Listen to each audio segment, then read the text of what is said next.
So please join me in welcoming our next speaker, Borislav Stanimirov. Borislav has been writing C++ software for more than 20 years.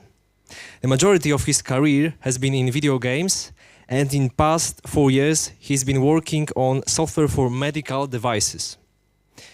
He has worked on C++ development software for all kinds of platforms: desktops, mobile devices, servers, and embedded. His main interests are software architecture and design, and programming languages. He also writes the occasional tech blog posts at ibob.bg/blog. So if you are interested, then you can go to this website and look on his blog. Borislav, the stage is yours. Thank you.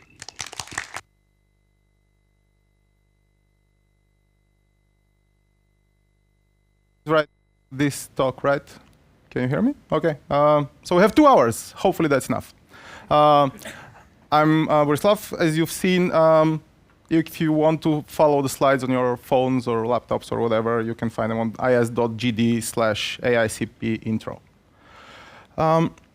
As introduced, I mostly write C++ professionally since 2002. Yeah, that's a lot of years. And what's been missing from the introduction is that, I recently started doing machine learning. So I kind of skipped the IoT hype. I didn't become a blockchain engineer. I didn't even become a infectious disease expert, but this time I'm riding the hype wave. This talk, you should keep in mind that it's more inspirational. So don't expect to know much more after this talk, but hopefully you will want to know much more. It has a lot of personal opinion about software, so it's not for the faint-hearted, I guess. And it's more technical than philosophical, so I wouldn't be delving into topics of how AI will kill us, the 3 laws of robotics, and how Bill Gates wants to insert chips in our bloodstream with the COVID vaccines. Also, this is a bird's eye view. So as you might know or might suspect, the topic is huge, worthy of more than 1 course. So a single talk is hardly enough to give it the time it deserves, I guess. The target audience here is mainly programmers who are not in the ML field. So the ones who are will probably not learn anything or not see anything new, except my personal opinion, which is always valuable. And who have experience or at least interest in writing low-level stuff. So stuff that's typically written in C, C++, and other languages like that. Yes, Rust also, yes.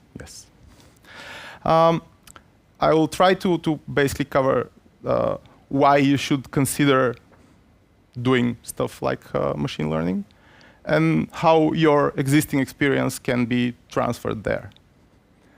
So a bit of background.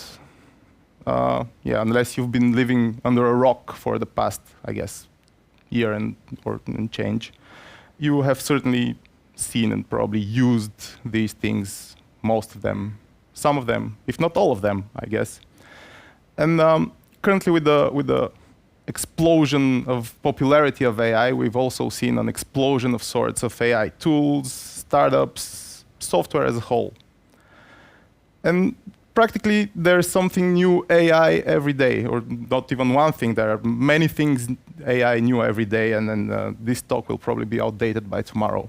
But the thing is that this software, the AI software, is not magic. It doesn't just spring into existence. It's not a dark art or something. It's software like a lot like any other. It's written by teams, yes, of humans, and not by robots and androids. They use conventional software development tools. It does have some features which are not present in most software, but are definitely not unique. The things that people use to write AI are present in certain rare types of software as well. And of course, like any field, many libraries, frameworks, tools, and whatnot exist to help out. What's a bit different in this field is that the vast majority of AI software is done in Python. And Python the vast majority of this software, again, uses these popular Python frameworks, PyTorch and TensorFlow. But practically every existing machine learning framework has a Python front end these days. I cannot think of an exception. Why is that so? And the short answer is, meh, who knows? The long answer is that for the majority of time, since the 60s or something, where the roots of AI can be found, this type of software has been done by, it has been more academic than practical. So it has been done by academia. And it so happened that academia was, I don't know, more comfortable with Python than anything else. And when it started to become more and more practical, all these things written already in Python by the academia people already existed. So it kind of naturally progressed into what we have these days. So yeah, personal opinion time, prepare your tomatoes. Is Python the best language for machine learning? Nope. Is it the worst language for machine learning? Well, no. Bolge is definitely worse. But I think it's down there. The thing is that with any duck-type language, extreme care has to be applied by the programmers in order to have things working. Many attempts to write big pieces of software in Ruby or Python or JavaScript even have shown that duck typing can be used to shoot yourself in the foot really bad. And with the popularity of this type of software, the software that gets written in Python gets bigger and bigger and bigger, and this can be problematic. And Python stacks these days are definitely a mess. So every joke that you've heard about Node.js can be applied to and the web stack can actually be applied to the Python stacks these days. They have their plethora of package managers, environment managers, and of course, I mentioned academia. They do like their notebooks, and they write scientific code, and we all know that scientific code is just a nice way of saying bad code, right? So the reality is that the vast majority of modern AI software is prototype-grade spaghetti. So, and now this is not personal opinion, this is objective truth. Python is slow. And of course, many people would say that, no, it's not slow, definitely not slow. This Python program right here is faster than its C++ equivalent. We've seen this many times, and that's true.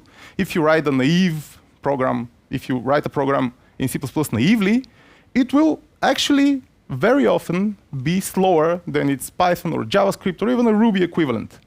Because, for example, if you use map, every new node in the map will lead to a new location. The standard library does not help you manage these things.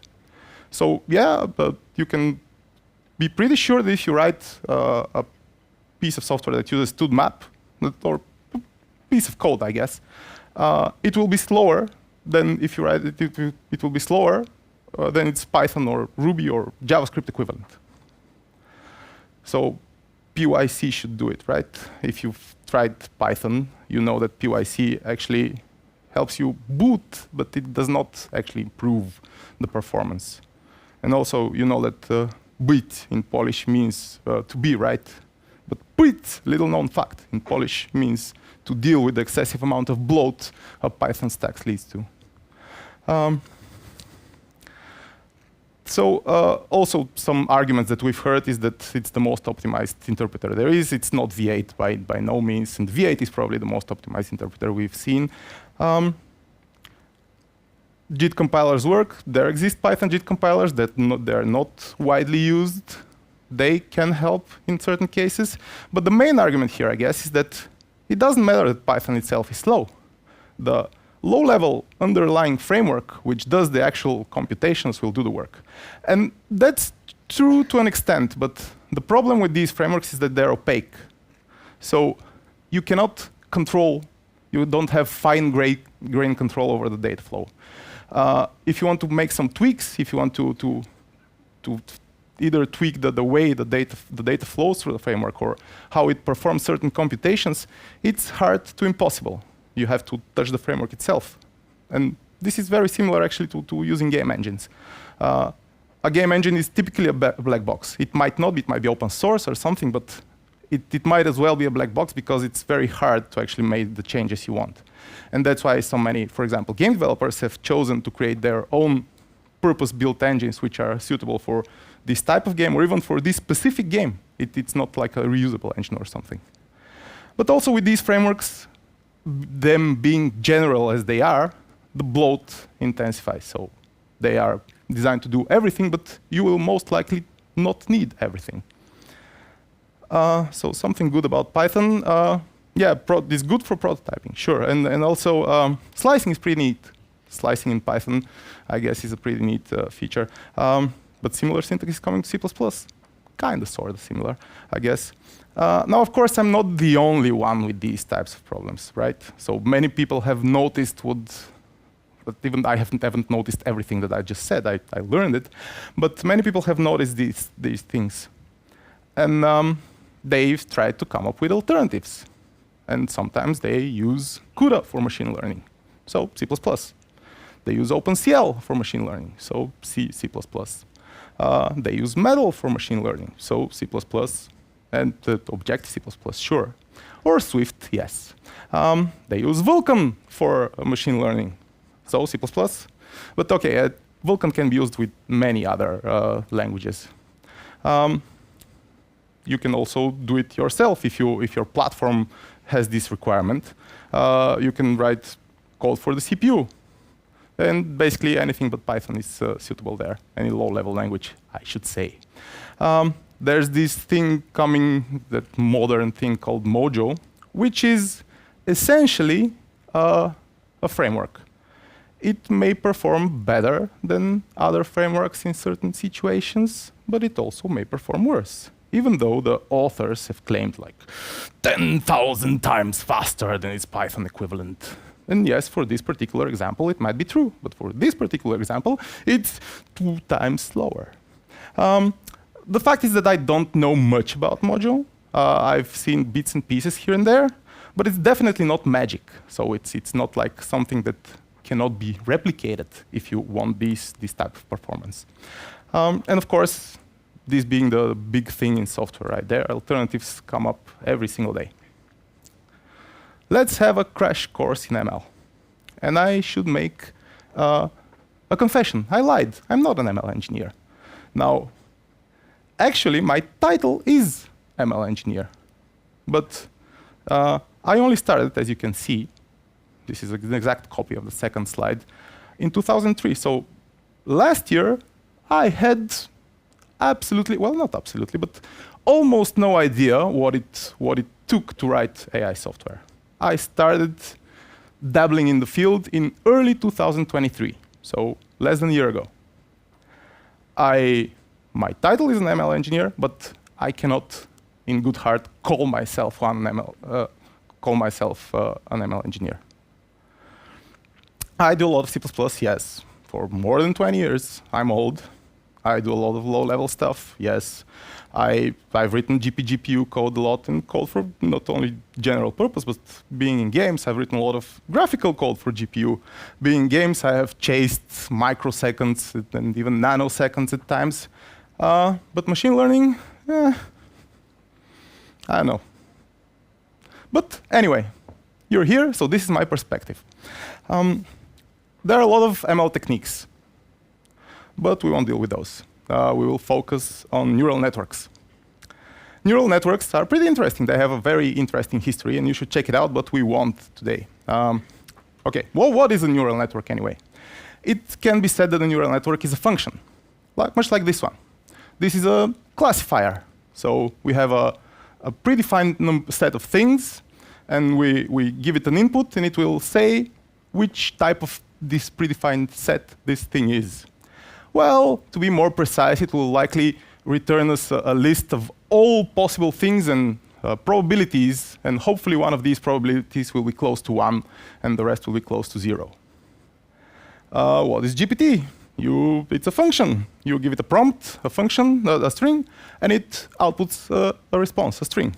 Well, to be more precise, it actually outputs one string token. Anyway, no details here. It outputs one string at a time, so the response comes in multiple bits and pieces until it says, okay, nothing more to say.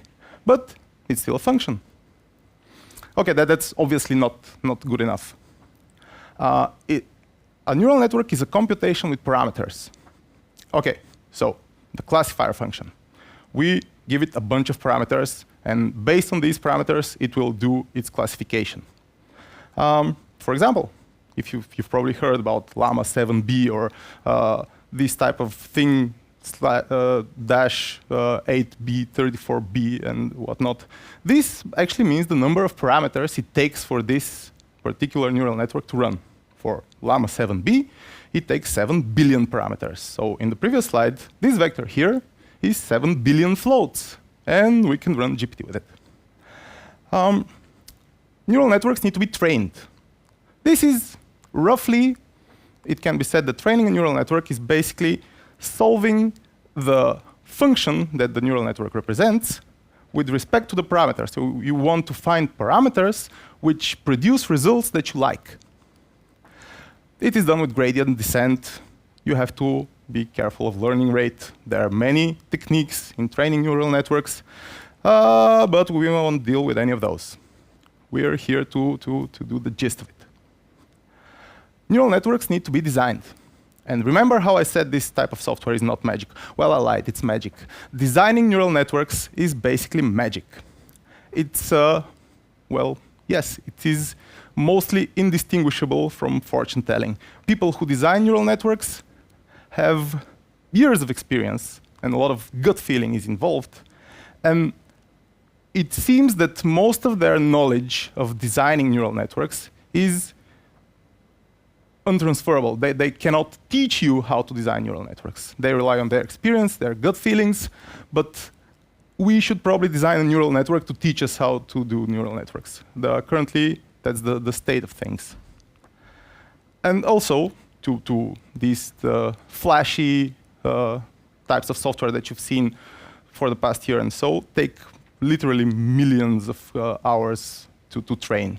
So it's not that accessible, I guess. If you want to train your own GPT, you will only need several million hours on your home computer, and you'll be done. Great. So we won't deal with this too. Basically, neural network applications are done like this. First, they're designed, magic. Then they're trained, not magic, but not our topic today. And then the other thing that they do is called inference. So basically, inference is the opposite of training. Once you've trained your neural network, you give it some inputs, and it produces outputs, and that's called inference. And there's this modern thing that is supposedly the great future of neural networks. It's inference on the edge, or edge inference, which is having your neural network run on your own device. So doing inference, not training, but inference on your handheld or at least your laptop, not relying on some kind of cloud servers out there to do this for you. So, okay, what is a neural network? We still don't know what a neural network is. Of course, it's in the name. It's a network of neurons. And what is a neuron? This is a neuron. This in the red circle is a neuron.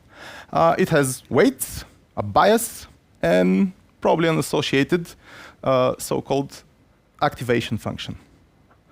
And what it does, it takes some input, so the same number of input values as the number of its weights.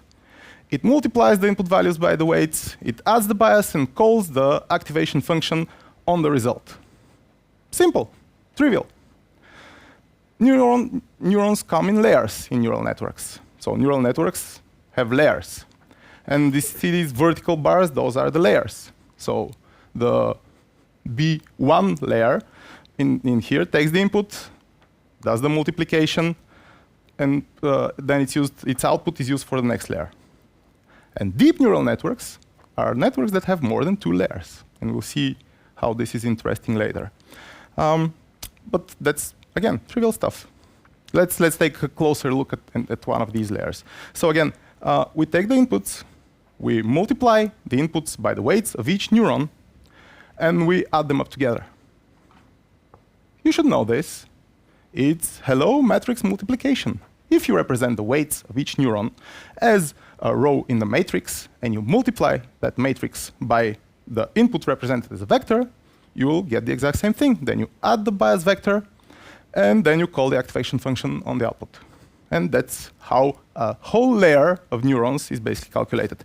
And that's pretty much everything. That's what neural networks do. They multiply matrices, but a lot of them. So what layers come in types. What you just saw was the linear layer, or the dense layer, or the fully connected layer. I like the term fully connected because it's fully connected. Each neuron is connected to each input. And it's true that almost all types of layers can be represented as a fully connected layer. But it's not very optimal because this leads to these huge matrices that take a huge amount of time to multiply, even for inference. So for efficiency purposes, people have designed not fully connected layers.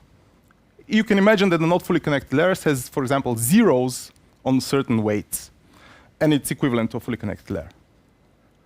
For example, there are convolution and pooling layers, normalization layers, attention layers. But a layer actually is pretty fuzzy because some people, for example, prefer to, you remember that it's a matrix multiplied by a vector plus another vector. Some people, for example, prefer to call the first operation here a multiplication layer. Then adding the bias is an addition layer.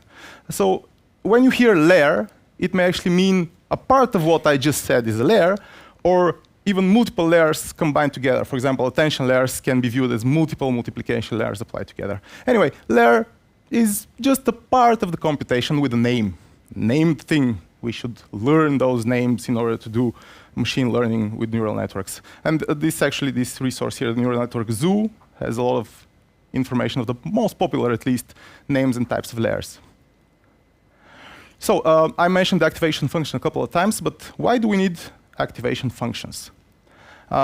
Remember deep neural networks? So a deep neural network is a neural network with more than 2 layers. So input, output. So you can view this even as a single layer.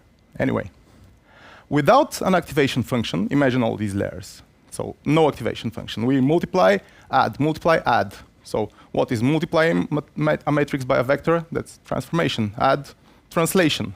So then we do another and another and another, and you remember what this is. It's concatenating transformations. Not necessarily affine transformations, but still transformations can be concatenated. So if we don't have activation functions, we can concatenate all the layers into one, always, without an exception. And we will get a single layer, so a shallow neural network of sorts. And long ago, people decided, before they thought of activation functions, they decided, this is it. We don't need layers. We can have a single layer which is concatenating all the required transformations together. But then they found out that this doesn't work. This doesn't produce interesting results. So they devised activation functions which are non-linear. So, for example, the most popular activation functions, or most popular activation functions of the easy neural networks are sigmoids. The logistic function, the hyperbolic tangent, and this SMHT is the Sobolev modified hyperbolic tangent, which I don't even know what it is, but I want it to sound smart. There's ReLU, which is if you've lived your life thinking that activation functions shouldn't be linear, your mind will be blown when you see what ReLU is. There's Leaky ReLU. We don't need to deal with those. Let's look at a particular non-fully connected layer. It's convolution. So, in this case, neurons don't depend on the entire input. You can think of the neurons in a way as the right kind of image, and the input is the left. So this is much smaller than a fully connected layer. So orders of magnitude smaller in terms of computation. And it is also one of the rare cases where academia has actually come up with an explanation of why this type of layer actually does something. It's basically, weights are shared. It's basically finding features. You can think of a convolution layer as finding features in an image. For example, if you want to teach our neural networks to see whether something, our neural network to see whether something is a cat, we can have a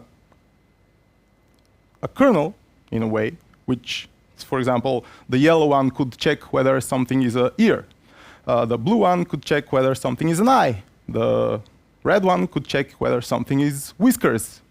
And this way, you combine features for the image. Again, it's just matrix multiplication, but much smaller in this case. And you combine these features into the so-called feature maps. Pooling, which also often comes with convolution. It's basically having parts of your input and topologically neighboring parts of your input and taking one of those values or the average of those values. It can be basically viewed as collecting important features. So we decided that this part here is very likely to be an ear or whiskers or whatnot. And when we collect its neighboring parts and we say, OK, we take the maximum, so it's very likely that this part of the image roughly has whiskers in it, for example. Again, one of the rare cases where academia has come up with an explanation. I don't know, I actually don't know whether they came up with the explanation retroactively, or they first thought of it, ooh, that's a good idea, and then they tried it. I don't know. Probably the first one. OK, so what is a neural network? A neural network is a collection of layers, whatever that means, which define a computation. And that's basically it, a computation, number crunching. Time for some more terminology. Tensors. You often hear of tensors we often hear of tensors when we talk about neural networks. But don't be scared, it's not physical tensors with tensor analysis and whatnot. It's just n-dimensional arrays. Much like stud vector is not actually a vector in terms of vector arithmetic. It's not used to represent direction or anything. That's the term tensor in this case is just used to represent an n-dimensional array.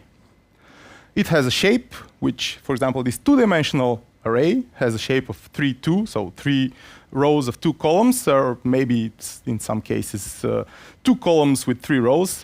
Different frameworks have different opinions on the matter of how to arrange the columns and rows and whatnot. But also keep in mind that it can be more than 2 dimensions. Tensors usually have broadcast, so a lot of times you hear about broadcasting. So broadcasting basically means to disregard shape in certain situations. So for example, a function on a tensor will be interpreted by calling the function on each element of the tensor. Adding 2 tensors of different shape will broadcast the smaller one to the bigger one, if possible. Otherwise, for example, it will throw an exception. So if we think of tensors as simply n-dimensional arrays, we can have tensors for weight, bias, and layer. So the layer output, in this case, the layer output of layer 5, a fully connected layer, is multiplying the tensor 5 for weights by the vector, also tensor, because the vector is like a specific case of a tensor, with the previous layer's output, and then adding the bias and calling the activation function on this. But basically, this is tensors, basically n-dimensional arrays which are used to hold our parameters. What is a model? I didn't know if I said the word model so far. I tried not to. I may have. But what is a model anyway? It can be 2 kind of sort of different things. Unfortunately, the terminology is such that, depending on the context, people may mean the computational sequence it needs to perform to calculate a neural network. So basically, in a way, the topology of the neural network. And in other cases, people may mean the actual collection of tensors, the actual collection of parameters, which is used to compose this neural network. So, for example, llama is a model which does this sequence of computations. But Llama 7B is an instance where this sequence of computations should be done with 7 billion parameters. Llama 128M is the same sequence of computations, but with smaller tensors. So the first should be a model, the sequence of computations. The second should be the collection of parameters and their size. So let's take a look at a model, whatever that means, called LINET. It's pretty old. It's one of the first things that you will do if you ever try to do neural networks, because it's also pretty simple. And it can run probably on your fridge these days. This is the MNIST dataset, which is used to train it. These are basically handwritten digits by humans. What LINET does is basically have an input, which is an image 28 by 28 pixels, then collect some feature maps with convolution, then pool those feature maps, then do some more convolutions, more pooling, and then produce an output, which is a single vector. And it's used to classify individual handwritten digits. If you remember, so I don't know how old you are, but a long time ago, suddenly, on forms that people filled up manually, dividers started popping up. When you fill a number, you fill each digit in a single slot, when manually handwritten digit in a single slot. And that's because LINET got really popular. And it was a really convenient way of actually reading handwritten digits and transferring them to computer information. But it only can be used to read a single handwritten digits, and that's why people introduced dividers on manually written forms. Anyway, this is LINET written in Python in PyTorch. It's pretty simple. So as I said, convolution, activation, tangent, the hyperbolic tangent, average pooling. So we don't take the maximum result of the convolution. We take an average, the average of the convolution, another convolution with more features, collecting more features, another hyperbolic tangent, another pooling layer, and then we have a fully connected layer for the end. And how we calculate it? We calculate the convolutions, we calculate the linear, the fully connected layer at last. And then in order to produce the probabilities for each digit, so this outputs a 10-element array, where each element is the probability of the input being this precise digit. We do a softmax, so we can kind of distribute the probabilities properly. That's what LINET is. And this is the exact same algorithm written in a popular these days C machine learning framework.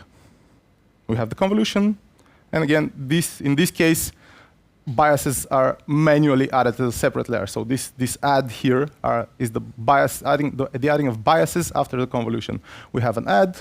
We have in this case, we also need to manually do the broadcasting. Repeat here is this.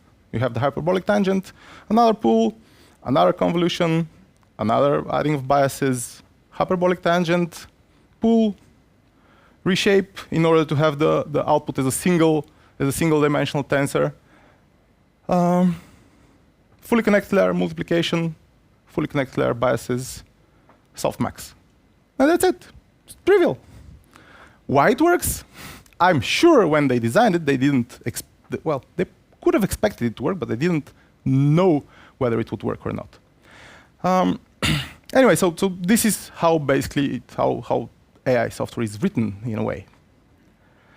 And it presents us with some practical challenges. As I said, it's all number crunching. So the challenges that we see in AI software are number crunching challenges. Since we're dealing with floating point numbers, and GPUs are typically orders of magnitude more efficient in doing floating point number arithmetic, basically GPU is the way to go. And if you can, so for example, if you target devices which have GPUs, this is the most efficient way to calculate stuff. And this is true for all number crunching. If you don't have GPUs available, you should try to make the maximum possible use of your CPUs. And in cases which are very rare, you can have them both run at the same time, the CPU and the GPU. Basically, it's all matrix multiplications. Like the vast majority of these computations are matrix multiplications. So you would have to have some kind of gem algorithms.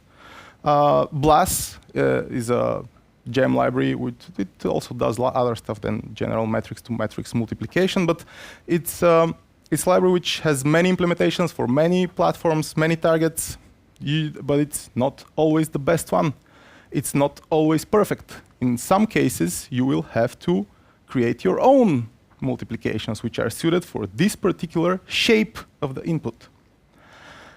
Cache locality, as any type of software which wants to run fast, is also critical, and you will have to keep it in mind. In many cases, the bottleneck will actually be memory bandwidth. It won't be the computation. The GPUs are so fast to compute these inputs that the problem will be that they cannot get the required data as much as needed. So in some cases, you will have to do reshapes or reorganizing data in order to allow the maximum possible flow, the maximum possible bandwidth of GPU memory to your computations. And in this case, yeah, Metal and the M2 Apple hardware are actually a pretty decent choice for machine learning because they have hundreds of gigabytes of memory accessible with a very extraordinarily high throughput.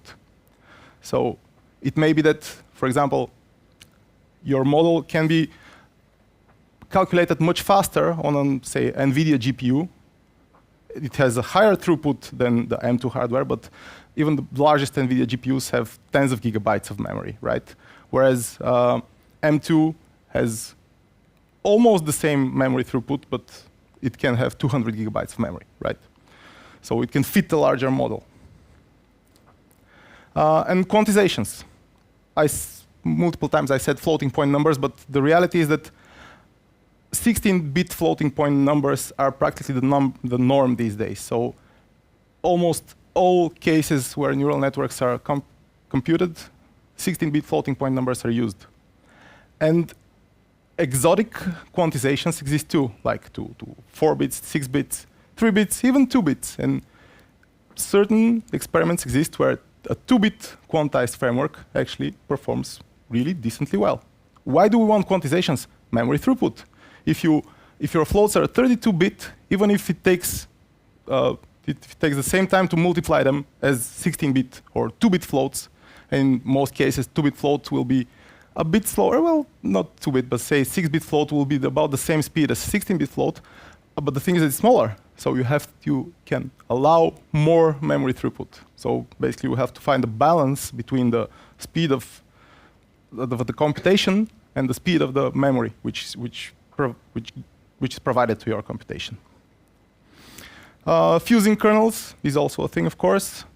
Basically, fusing kernels means that if you have multiplication and addition, in some cases it will be faster to do it at the same time as opposed to first doing the multiplication, then adding the bias, say, to the output. That's what fusion means. This is the most trivial example, like fusing many complex computations together is also oftentimes needed. Streaming. Streaming is basically what my GPT example was. Streaming is not taking the output of your neural network when it's done, when the computation is done, but running bits of the computation, a bit of the computation, then getting the output at that point, providing it to the user, and then running another computation. This is what streaming basically means. And facilitating this can be a challenge. I mentioned tweaks before, and yeah, they do come often more than you think. Of course, quantization is a tweak. If you're, say, PyTorch, it supports 16-bit floats, of course. It is the norm. There are efforts for it to support 8-bit floats, but if you want 6-bit quantization, there's really not much else out there besides, say, GGML. Or you can write your own. can be better, theoretically. Reshapes are often needed at certain to facilitate the memory throughput. Custom kernels are in, for example, if you want this particular type of fusion, will be you will have to write something custom. Sampling and resampling basically is again a cache locality problem. So how the algorithm takes the input data, which parts of the input data it reads at which point of the computation. And in some cases, this again can lead to microseconds, but again, some kind of optimization. So say you wanna do this. How do you start? So first, forget about training neural networks. You will eventually dabble in training, I guess. I still haven't. But focus on inference. This is the most, I guess, rewarding part because you see the results, but also the most practical part, I guess. Training takes millions of hours. If you create your marvelous training algorithm, you'll probably wait for hours until you see whether it's produced a decent result. Whereas inference typically takes seconds, right? Or parts of the second in some cases, depending on the neural network size. Try to implement the simplest model in the most naive way. So forget about SIMD, GPGPU, forget about, just write it in the most simple way of how you do like programming 101 matrix multiplication, for loops and everything. You will get a feel for data flow this way. And also, unfortunately, yes, you will have to play with Python. Try to run the Python computation, the Python version of this model that you found. For C and C++ specifically, there are a lot of choices. I mentioned PyTorch and TensorFlow as Python frameworks, but they also have a pretty decent C++ interface as well.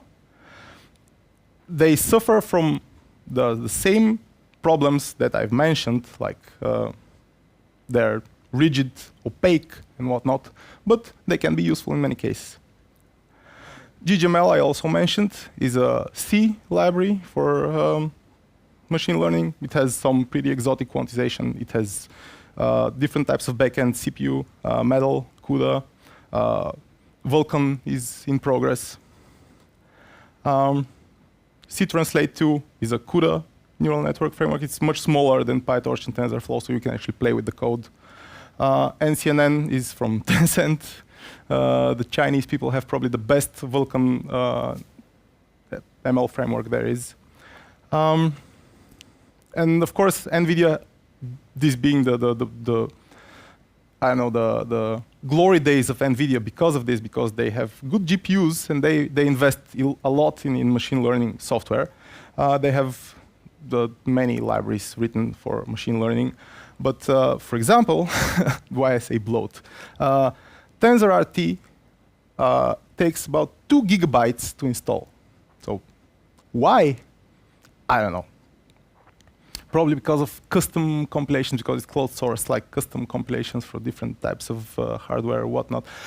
It's huge. It's bloat mostly, probably.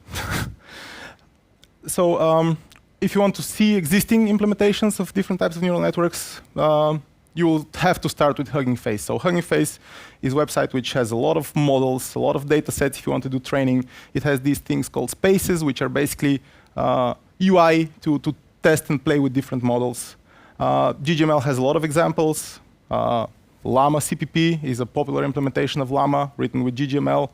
Llama 2.c is a popular implementation of Llama written in C, where you can actually check the data flow, and they're relatively small and manageable for a single person. Intel has come up with their own library for machine learning, but it has a lot of examples in there. And of course, NVIDIA have examples for their libraries, many, many examples for many, many different popular models. So practical steps. Find a model. Look at the model description, if available, or at least look at the Python implementation. There definitely will be a Python implementation. Everything has a Python implementation these days. Implement the tensor operations that you need in your preferred way. If you have problems, if you don't feel like you're doing the right things, it's usually pretty easy to check, for example, the outputs of each layer from the Python implementation to compare them with the implementation of the same layer with yours. So this is how you break down basically a model, layer by layer. And that's basically it. Then try to be faster than the Python implementation. And you will be surprised that that's not such a tall order anyway. Try to be faster on the CPU. Try to be faster on the GPU. Why not? Do more models. That's basically how you enter the field. For the real world, these are challenges that if you enter the field and you start doing this as a job, this will be some things that we'll need to consider. You will likely enter a project that has an existing Python implementation, but it's not ready to be completely rewritten, say, in C++. What you would typically do is write a plugin for Python or PyTorch or TensorFlow, which will start basically handling stuff from the inside out. First, you do several tensor operations with your code, your plugin, then more and more and more, until you basically devour the Python implementation from the inside out. Profiling multiple languages, multiple platforms can, of course, be a problem. And given that this is software like any other, there's a lot of periphery software which is not strictly related to machine learning, to the model itself.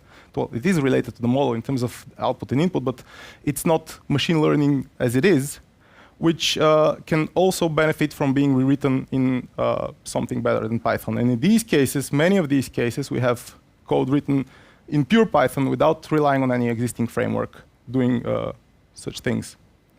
Of course, you will have to consider horizontal scaling. And again, it's software like any other. It has its own issues. It has its own separate things to consider, separate things to do, which are not directly related to the main part of the software.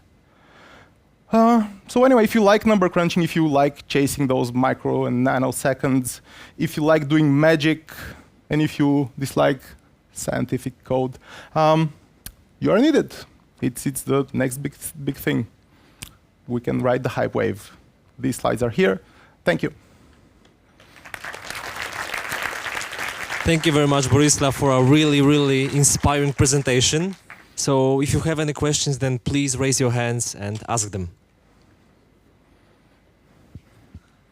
Hello, and thank you very much for very inspirational presentation.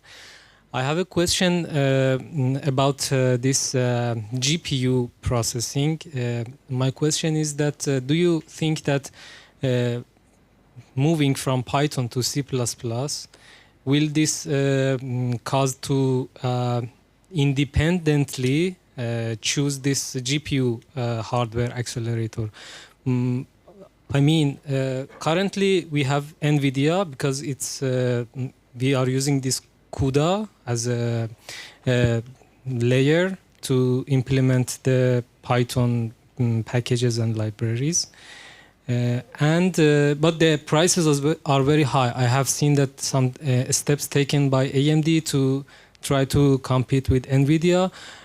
My question is that if we are going to use C++, will this limitation will be relaxed or well, somehow? As much as your experience and choice of hardware. So, okay, first of all, PyTorch do have an AMD. What was the ROC something? ROC-M implementation. Yeah. Then AMD, seeing that CUDA rules the world these days, have developed the HIP API, which is basically equivalent to CUDA, but the functions have different names.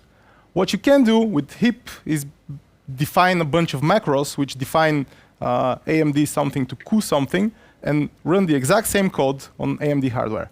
So that's basically possible these days. But even if you're considering exotic hardware, this is one of the reasons that you would even consider leaving Python. You will have a broader, I don't know, possible types of hardware that you can support if your experience and your expertise basically allow it.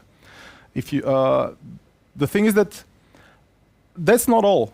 It is very likely that popular Python frameworks will start to support hardware if it gets more accessible and more cheaper. For example, people want to save money. what the core purpose of ditching Python basically is having fine-grained control.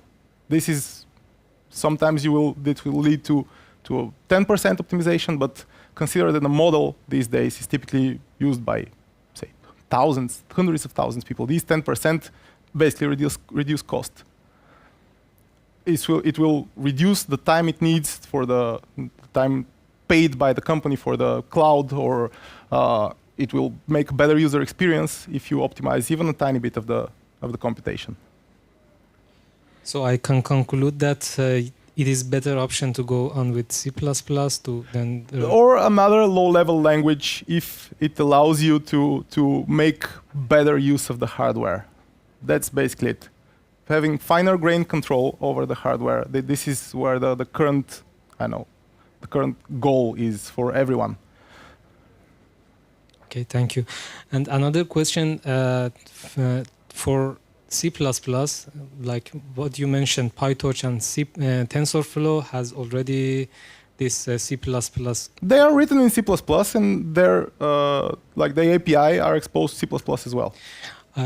My question is that are they rich enough from library perspective that, for example, if I want to, let's say, use a specific kind of model with a specific kind of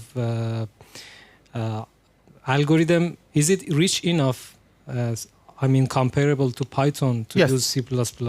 It is exactly comparable to Python. Even your code will look very much similar if you write a C++ implementation of a model with PyTorch. The code will look very similar to the code that you would otherwise write in Python, and have the same limitations. Thank you very much.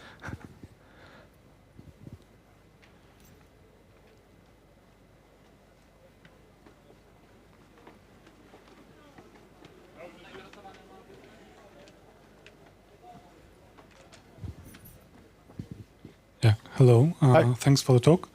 My question is, there was recently some talks and announcement about regulation in terms of AI, machine learning from USA and China. Do you have any thoughts about it?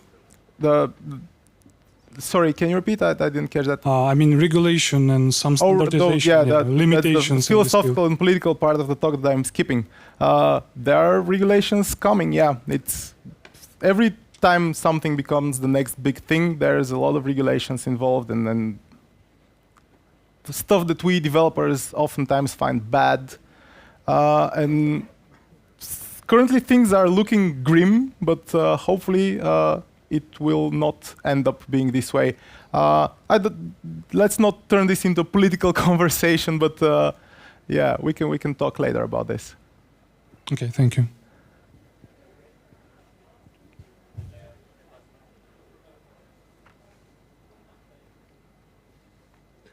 Okay, so thank you very much for your questions, and thank you very much once again for the Thank you. presentation.